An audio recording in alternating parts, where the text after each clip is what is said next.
नमस्कार साथियों, स्वागत है selection cruise online YouTube channel के constable tradesman sub inspector practice session जुनून बैच में। Practice makes a man perfect, इस कॉन्सेप्ट को फॉलो करते हुए हम पिछले 5 महीनों से ज़्यादा समय से आपके लिए कांस्टेबल ट्रेडमैन और सब इंस्पेक्टर का प्रैक्टिस सेशन बैच अपने चैनल पे चला रहे हैं। और ये जो बैच है ना, ये बैच बहुत स्पेशल बैच है। वो इसलिए भी स्पेशल है क्योंकि हम जो क्वेश्चन लेके आते हैं आपके प्रैक्टिस के लिए, वो प्रीवियस ईयर जो क्वेश्चन होते हैं उसके पर बेस्ड होते हैं, जो प्रीवियस एग्जाम्स में पूछे गए हैं उस पैटर्न पे बेस्ड क्वेश्चन हैं, या उनके एनालिसिस के बेसिस पर नए क्वेश्चन फ्रेम किए गए हैं। स्टार्ट करते हैं आज का सेशन आपके लिए जो बहुत महत्वपूर्ण है। तो एक मोटिवेशनल कोट के साथ कि वजीरों से मत डरे शहंशाह, वजीरों से मत डरे शहंशाह, तो हुकूमत का सरताज है। हारा भले ही है तू वक्त से, हारा भले ही तू वक्त से है, दिलों में आज भी तेरा राज है। एकदम हिम्मत हारने की जरूरत नहीं है दोस्त। वैकेंसी नहीं आ रही है, तमाम तरह की समस्याएं हैं, लेकिन ऐसा नहीं है कि वैकेंसी नहीं आएंगी। आएंगी, निश्चित आएंगी, एक दिन जरूर आएंगी। और आप सब लोगों को एकदम जम के डट के मेहनत करने की जरूरत है, ताकि जब वैकेंसी आए तो आप फिर पीछे ना हटें। कारण ये है कि इस टाइम जो ट्रेंड चल रहा है, वो ट्रेंड ये चल रहा है कि आपका कट ऑफ बहुत ज्यादा जा रहा है, और उस कट ऑफ को अचीव करने के लिए जरूरी है कि आपकी स्पीड और एक्यूरेसी बहुत अच्छी हो, जो सिर्फ और सिर्फ प्रैक्टिस से आ सकती है। तो let's start practice session batch. एक पहिया 88 किमी की दूरी तय करने में 1000 चक्कर लगाता है। एक पहिया 88 किमी की दूरी तय करने में 1000 चक्कर लगाता है। पहिए की त्रिज्या क्या है? तो बहुत सिंपल बात है कि कोई पहिया एक चक्कर में अपनी परिधि के बराबर दूरी चलता है, यानी 2πr दूरी वो जा रहा है एक चक्कर में, और ऐसा 1000 चक्कर वो लगाकर 88,000 मीटर, 88 किलोमीटर का मतलब 88,000 मीटर वो चल रहा है। इतनी बात में कोई तकलीफ नहीं है। अब आप देखो, ये 000 इस 000 से खत्म कर दो, 2 गुणित 22/7 और गुणित r बराबर 88। तो 22 दूना 44 दूना 88, r बराबर 7 दूनी 14 मीटर। ये आपका सी ऑप्शन करेक्ट हो जाएगा। यहां तक कोई तकलीफ नहीं है, कर लेंगे, कोई दिक्कत नहीं। आगे बढ़ते हैं। अगला क्वेश्चन कह रहे हैं कि कोई धन चक्रवृद्धि ब्याज पर 3 वर्ष में 8 गुना हो जाता है, ब्याज की दर क्या है? ठीक, 3 वर्ष में 8 गुना हो जाता है। ध्यान से समझो बच्चा, क्या मामला क्या कह रहे हैं। देखो, कोई राशि अगर 100 है तो किसी चक्रवृद्धि ब्याज दर r से क्वेश्चन मार्क समय 3 वर्ष में 8 गुना यानी 800 हो जाता है। 800 हो जाता है। क्लियर है? देखिए, इसका एक बहुत सिंपल सा फॉर्मूला भी है अपने पास। ये है, मान लो A1 राशि है और ये है A2। यहां पे एक फॉर्मूला आता है R is equal to A2 by A1 की पावर 1/t-1 इंटू 100। सिंपल। अब देखो, A2 क्या है? 800 है, बटा A1 कितना है? 100 है, और इसका पावर 1/3 1/3 माइनस 1 गुणित 100। 0000 से खत्म हो जाएगा। 8 का cube root 2 minus 1 into 100। It means the rate of interest R will be 100%। ब्याज की दर अगर 100% होगी तो कोई राशि निश्चित रूप से 3 वर्ष में 8 गुनी हो जाएगी। क्लियर है बात? इतनी बात में कोई दिक्कत नहीं है ना, कर लेंगे, कोई दिक्कत नहीं। आगे बढ़ते हैं। अगला क्वेश्चन कह रहा है कि किसी धन पर 2 वर्ष का चक्रवृद्धि ब्याज 249.6 रुपए तथा साधारण ब्याज 240 रुपए है। धन तथा दर ज्ञात कीजिए। ध्यान दीजिएगा, बहुत बहुत आराम से समझने की जरूरत है।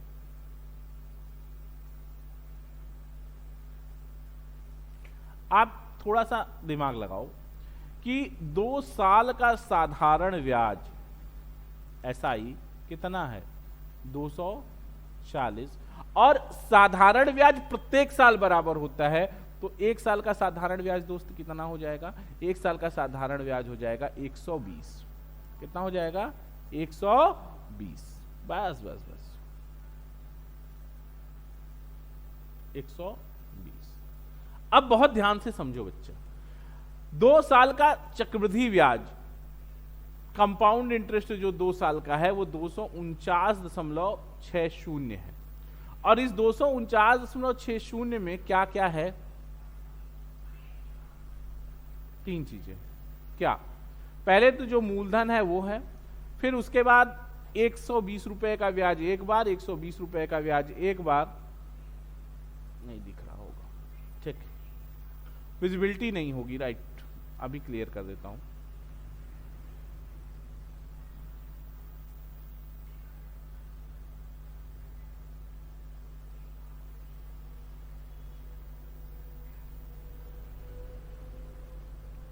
ठीक है, अभी विजिबिलिटी क्लियर है, अभी आपको क्लियर दिख रहा होगा, ठीक है। अब बात को समझो क्या कह रहा हूं मैं, इस चीज को समझने की कोशिश करना कि अब देखो ये P 120 ये 2 सालों का साधारण ब्याज है, और जब पहले साल P पर 120 रुपया मिला, तो दूसरे साल जो मूलधन बना होगा वो P + 120 बना होगा, तो ये जो आपको प्लस 9.60 मिल रहा है, ये तीसरा ब्याज, वो 120 का ब्याज है। तो दर यहां से निकल जाएगा दोस्त, यहां से दर निकल जाएगा, और दर हो जाएगा 9.6 बाई 120 गुणित 100, 0 से खत्म, 12/98.8% दर आ जाएगी। 8% अब दर आ गई अगर, तो एक बात समझो दोस्त, थोड़ा यहां कर लेते हैं कि 8% बराबर हो गया 120, तो 100% बराबर 1500, यही मूलधन है। 100% बराबर 1500, यही मूलधन है। क्लियर है बात? यहां तक कोई दिक्कत नहीं है ना? फिर से समझ लेते हैं हम लोग, फिर से समझ लेते हैं कि अगर आप देखो कि 2 साल का साधारण ब्याज 240, तो 1 साल का साधारण ब्याज 120। अब ये जो 240, इसको और दूसरे भी सिंपल तरीके से समझ सकते हो कि इस 2 साल के चक्रवृद्धि ब्याज में जो 249.60 आ रहा है, 2 साल का साधारण ब्याज जुड़ा होगा, और 2 साल का साधारण ब्याज 240, तो चक्रवृद्धि ब्याज जो 9.6 है वो 120 रुपए के कारण आ रहा है, यानी 120 रुपए पर 9.6 रुपए ब्याज है, तो 100 रुपए पे 8% ब्याज की दर हो जाएगी, और 8% बराबर 1 साल का ब्याज 120 है, तो 100% बराबर P 1500 होगा। यही आपका पहला ऑप्शन सही है। यहां तक कोई दिक्कत नहीं। अगला क्वेश्चन ध्यान दीजिएगा, क्या कह रहे हैं अगले क्वेश्चन में।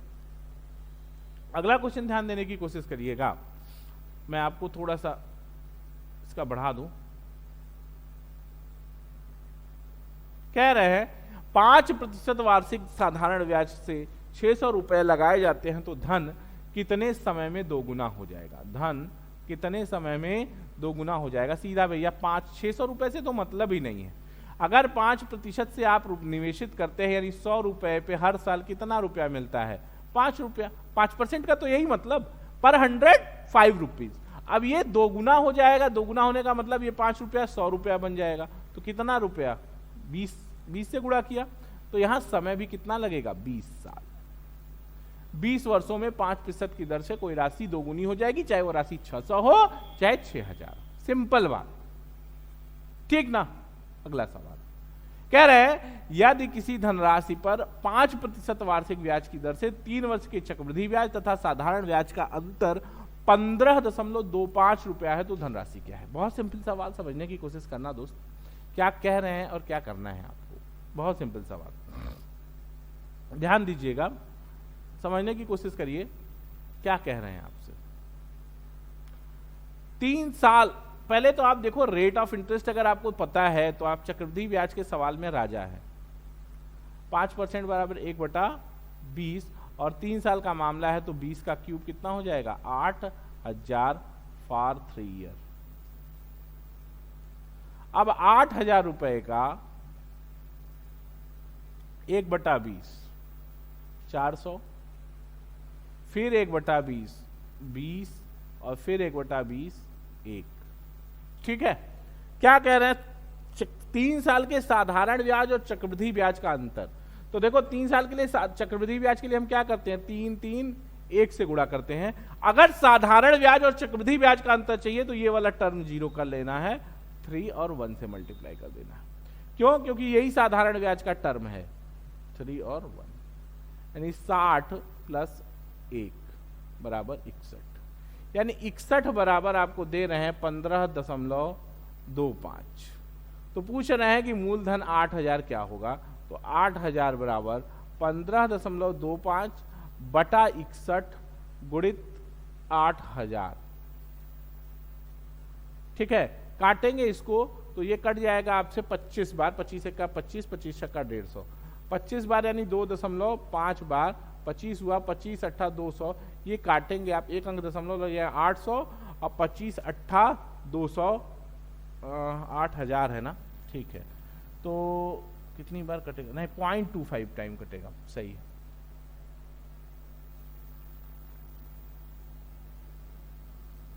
.25 टाइम कटेगा और 5 पॉइंट कटेगा तो 2 और 25 अट्ठा 200, यानी 2000 रुपये इसका आपको, ये देखो यहाँ गड़बड़ हो गया। ये मैं बता रहा था कि 3 3 1 होता है किसका, साधारण ब्याज। चक्रवृद्धि ब्याज निकालने के लिए हम 3 3 1 से गुणा करते हैं, और अगर चक्रवृद्धि ब्याज साधारण ब्याज का अंतर निकालना है तो ये पहला टर्म ही 0 कर देते हैं, तो सिर्फ 3 1 से गुणा करते हैं। कहानी खत्म, आंसर 2000। आगे बढ़ूं, अगला सवाल है, एक रेलगाड़ी 45 किमी प्रति घंटा की चाल से चल रही है, इसकी चाल मीटर प्रति सेकंड में। बहुत आसान सवाल है यार, कुछ करना ही नहीं है।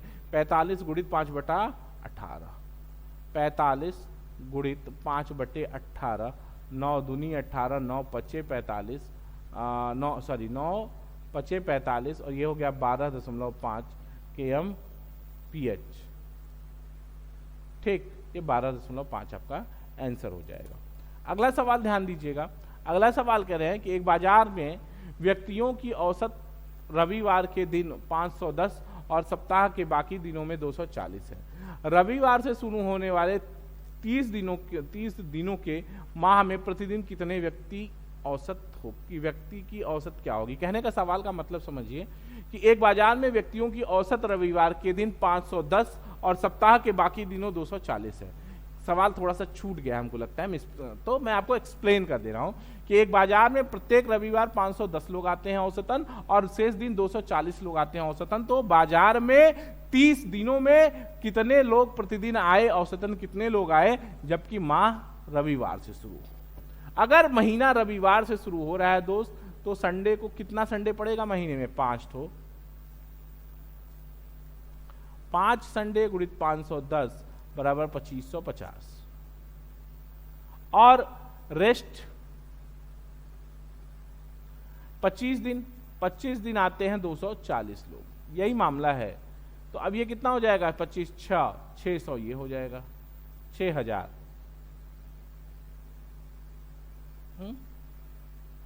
6000 ना, तो 6000 लोग हो गए। तो कुल टोटल कर लेंगे आप, तो 30 दिनों में 8550 लोग आए, और 8550 बटा 30 काट लोगे, 8 दूनी 16, 3 दूनी 6, 2 3 वट्ठे 24 और 3 पचे 15, 285 आपका आंसर हो जाएगा। यहां तक कोई दिक्कत नहीं है ना, कर लोगे, कोई दिक्कत नहीं। अगला क्वेश्चन कह रहे हैं कि एक शहर की जनसंख्या वर्ष में 4% बढ़ती है। एक शहर की जनसंख्या वर्ष में 4% बढ़ती है, परंतु प्रव्रजन के कारण वर्ष में 1.5%, 1/2% घटती है। 3 वर्षों में 3 वर्षों में कितने प्रतिशत की वृद्धि होगी।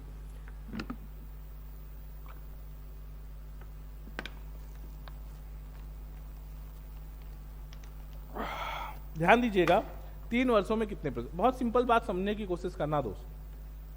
अगर फ्लैट हम बात मान ले, फ्लैट मान ले, तो 4% प्लस 4 प्लस 4 प्लस 4 12% तो ये वृद्धि होगी। और फ्लैट कमी मान ले तो half plus half plus half, यानी 1.5, ये यानी 10.5% तो आना ही है। और जब भी आंसर आएगा वो मोर देन 10.8 आएगा, और 10.8 यहाँ 10.5 आंसर लास्ट है, यानी आंसर 8 ही होना है, ये आप पक्की बात जानो। अब इसमें डाउट है क्या आपको? मैं आपको बता रहा हूं क्या मैं कहना क्या चाह रहा हूं, what I am trying to say, कि 4% की अगर वृद्धि होगी तो 12%, और अगर 0.5% की कमी होगी तो 1.5% कम हो जाए, यानी 10.5 आंसर आना तो तय है। यानी आंसर अब 10.5 से कम हो नहीं सकता, होना इसको 10.5 से अधिक है, और 10.5 से अधिक एक ही ऑप्शन है 10.8। ये आपको इसलिए बता रहा हूं कि ये सीखना बहुत जरूरी है कि ऑप्शन से क्वेश्चन को कैसे मारा जाएगा। हर सवाल के को सॉल्व करने के लिए 4 तीर आपके पास है, कौन सा तीर सही उपयोग कर लेंगे, ये अब क्वालिटी आपको अपने अंदर डेवलप करनी है। अगला क्वेश्चन, एक आदमी अपनी यात्रा 25 किमी प्रति घंटा की चाल से प्रथम 50 किमी और शेष 10 किमी प्रति घंटा की चाल से 40 किमी की दूरी पूर्ण करता है, तो पूरी यात्रा में उसकी औसत चाल होगी। ध्यान से समझना, औसत चाल बराबर होता है कुल दूरी बटा कुल समय।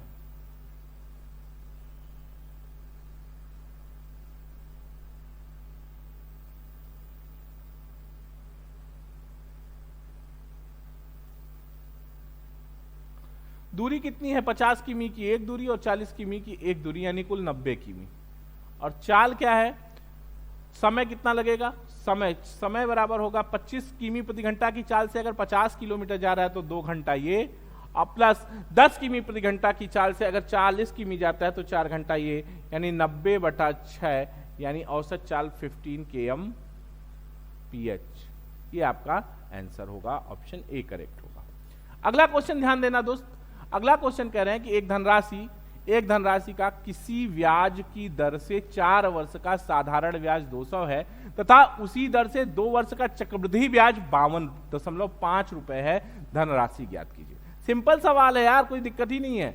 अगर आप बात समझो कि 4 साल का साधारण ब्याज 200 रुपए है, तो 1 साल का साधारण ब्याज 50 रुपए होगा, 200/4। और 2 साल का चक्रवृद्धि ब्याज कह रहे हैं, सीआई कह रहे हैं, तो सीआई 2 साल में 50 प्लस 50 और प्लस 2.5, तब तो आएगा ना।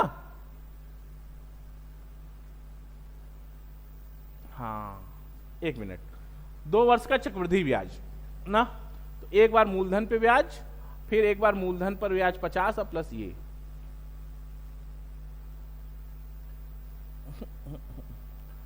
एक साल का हाँ ये गड़बड़ हो गया है गुरु।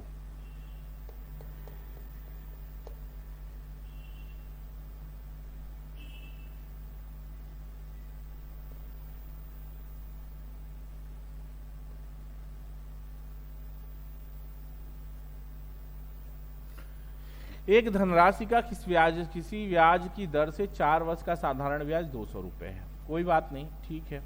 1 साल का ब्याज 50 हो गया, 2 साल का ब्याज 100 हो जाएगा, और 2 साल का चक्रवृद्धि ब्याज ही यहाँ सिर्फ दे रहे हैं 52.100। ये थोड़ा सा यहाँ पे करेक्ट कर लीजिएगा, ये 102.5 होगा।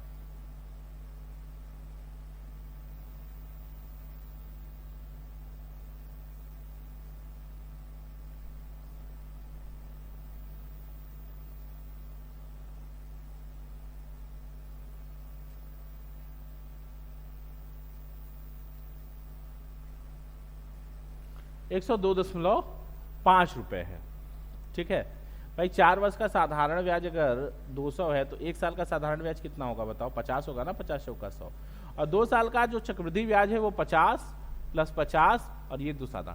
अब ये जो 50 रुपया है इसी पर ये 2.5 रुपये ब्याज मिला है, तो 2.5/50 गुणित 100, यानी ब्याज की दर कितनी हो गई? 5%।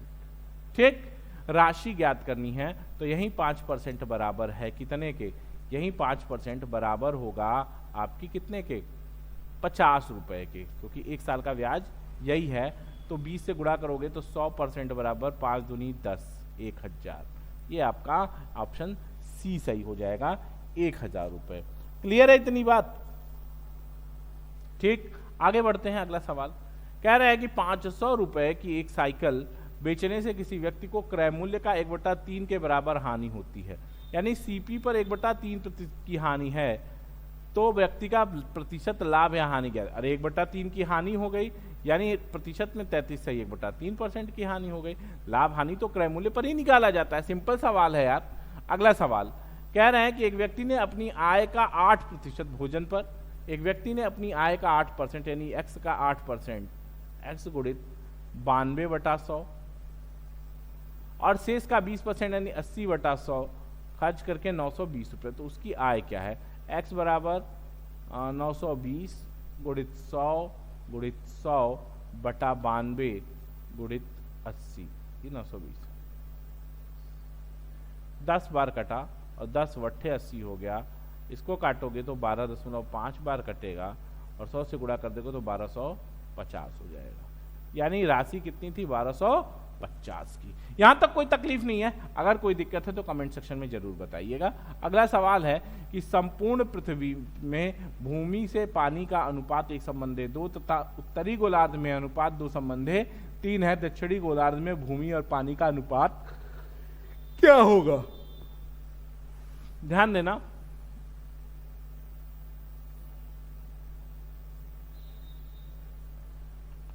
भूमि, लैंड, वाटर और ये पृथ्वी क्या है? 1 2, योग कितना हो गया? 3। फिर उसके बाद नॉर्थ पोल पे कितना है? 2 3, ये 5 हो गया। दक्षिणी गोलार्ध पे अनुपात पूछ रहा है। पहले तो दोनों को बराबर कर लो, यहां 5 से गुणा कर लो, यहां 3 से गुणा कर लो, तो यहां पे 5 गुणित हो गया, यहां 3 गुणित हो गया। अब पृथ्वी पर जब पृथ्वी का जो मामला होगा, पृथ्वी का जो टोटल क्षेत्रफल होगा वो नॉर्थ पोल के क्षेत्रफल का 2 गुना होगा, ये पक्की बात है। तो बराबर 2 से गुणा कर लेंगे तो 2 से यहां गुणा हो गया, 2 से यहां गुणा हो गया। अब देखो ये हो गया 10 और ये हो गया 6, ये हो गया 5 नहीं 10 दूना 20 और ये हो गया 9। तो अगर इसको घटा दें, पृथ्वी में से नॉर्थ पोल घटा दे तो साउथ पोल आ जाएगा 4 संबंधे 11। Answer done. ठीक, आगे बढ़ते हैं। अगला क्वेश्चन कह रहा है कि दो संख्याओं का मध्यानुपाती 15 और तृतीयानुपाती 405 है, तो छोटी संख्या कौन सी है? दो संख्याओं का मध्यानुपाती यानी √xy = 15 है, यानी या यूं कह सकते हैं आप कि xy बराबर 225 है। तृतीयानुपात यानी y² x = 405 है। ठीक, सिंपल हो गया।